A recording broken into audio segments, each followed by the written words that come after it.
So it's just like, I'm just always put in positions like that. So it's just like, that's what kind of frustrates me about my career. Cause I feel like I'm supposed to be there with the top guys, I'm supposed to be getting treated with the top guys, but it just doesn't work out like that. Even when Devin Haney first came to Matroom, he had a main event with Linares. No, he had a main event with dude. He had a main event. The dude he knocked out with the overhand right. Oh, yeah, I know you're talking about. I can't remember his name. I know you're talking about. They gave him a main event. They ain't giving me no main event or no co-main event with no guy like that. They ain't gonna put no guy like that. They gonna put a guy 17 and a live dog with me, and it's just like, all right, whatever. Let's just do it. You know what I'm saying? Yeah. I mean, with you, I feel like you do have a name, right? Right. But you are a technician in the ring. You are a boxer. I'm aware that you know this, right? Do you feel like your performances aren't giving you that casual fan base that you because I feel like that's what you need to create leverage. So do you feel like your performances, like you need to take like a little bit more risk or get the knockouts necessarily, or just, you know what I'm saying? I like I said, a guy like Devin Haney, he's an ultimate technician, and he, like I said, he fought that guy. Matroom was giving him, I felt like they was giving him beatable fights, even when he had a world championship. He's fighting guys like Gamboa that came off getting knocked out by Tank.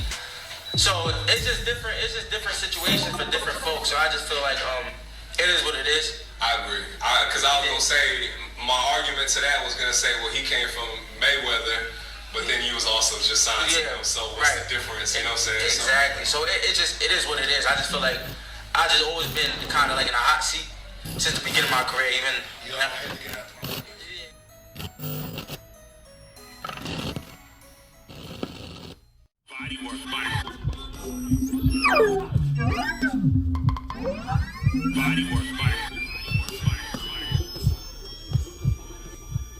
Welcome to Bodywork. Welcome back. It's Michael Rogers. Welcome to BodyWorkBoxing. And I want to talk about John Bauza and Richardson Hitchins, aka Africa. He's in my League of Shadows. I talk about this young man every chance I get. I watch him. I've been following him. He's training. You know, I think that he is poised to be a force to be reckoned with at 40, and he's doing it the hard way. Yes, he's climbing the ladder. He's taking the stairs. And I think that the more time goes by, I'm not alone in the consensus of what we all see. It's real interesting that when we talk about the undisputed champ at 135, who many see as going to 140 because that's all the talk's been about all this weight, a lot of people see the moves to come. But a lot of people are really starting to really dive into the resume and look at the plan of action. And it's one thing when us as critics, you know what I'm saying, because I always be told I'm hating. It's one thing when we point out the truth, but when it comes from your peers, you don't hear that. When you hear Richardson Hitchins talk, the young man is respectful. You know, he understands the business. He doesn't bite off more than he can chew. When he speaks about people in high fights and high levels and things like that, he puts everything into perspective and say, look, I know that it's going to be my time. I got to keep grinding. I got to keep, you know what I'm saying, making a statement like he did when he was forced match with Malik Hawkins. You know, I'm over there at TMT. Well, he's out from under that banner. He's getting a couple of fights in there. You know, he was on the Montana Love undercard. He showed up. He showed out. He's right back at it with a guy in John Bauza. And if I'm correct, he actually stopped or he dropped Michael Williams Jr., who it was alleged that he's going to be fighting Adrian Broner. Stopped him. Knocked him down 5 times. They had to stop it. It was finito. I think that this is a sneaky good fight.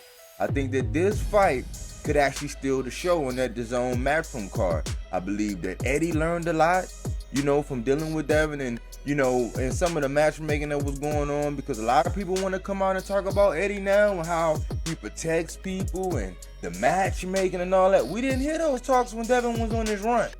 But a lot of people, to include his peers, are talking about that run. I think Eddie's learned as far as the price point, building fighters, getting them, you know, match made correctly to where they fight these different styles and we know what we're going to get. I think that he's not playing around with Africa.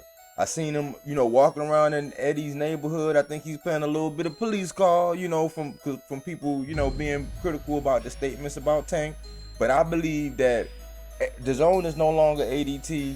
You know, I used to call DAZN ADT where they protect fighters, wrap them in bubble wrap, keep them away. He's not doing that.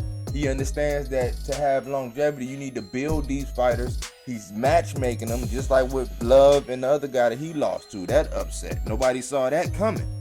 You know, I think that this is a sneaky good fight because in John Bauza, he looks like he has sneaky good power. Oh my goodness, he has a no-look left that's reminiscent of Danny Garcia in his prime. And if he catch you with that right, or he rock you to sleep and get you distracted, bow, he gonna come over with the left. You know, I think that right, that killer right, he can hurt you with a straight blunt right, a little short shot, but he's very patient. He'll allow you to come in, he'll make a move, he's based on his timing, and he'll try to counter you.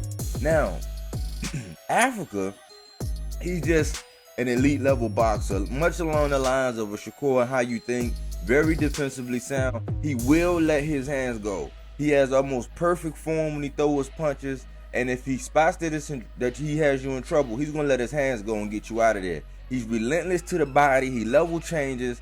I just think that the guy is coming into his own. He's coming into his prime. When he speak about the champions, he called it straight down the middle. He got respect for them all. He know he's a force to be reckoned with, and I'm looking forward to him grabbing the bull by the horns and grabbing one of those belts. And you'll have Regis. Ultimately, you'll have Mr. Gary Antoine Russell, and you'll have Richardson Hitchins. All of those guys are my premier guys at 140. And I think that this fight, if you're not aware about this fight, tune in. I think this is a great matchup, you know, and I believe that it's going to be a blockbuster of a fight. Anyways, I'd like to get your thoughts on it. You know, that's one of the guys in my League of Shadows, man. I hope he do his thing. I think that's Eddie's new guy. You know, I think that he has, you know, good plans. He's moving this guy right, and I see big things in his future. Anyways, don't forget to subscribe. You know what I'm saying? To you, boy. It's very easy, and make sure you got your notifications up to date. And I appreciate each and every one of you here at Bodywork Boxing, where we don't take things for face value. We do that body work.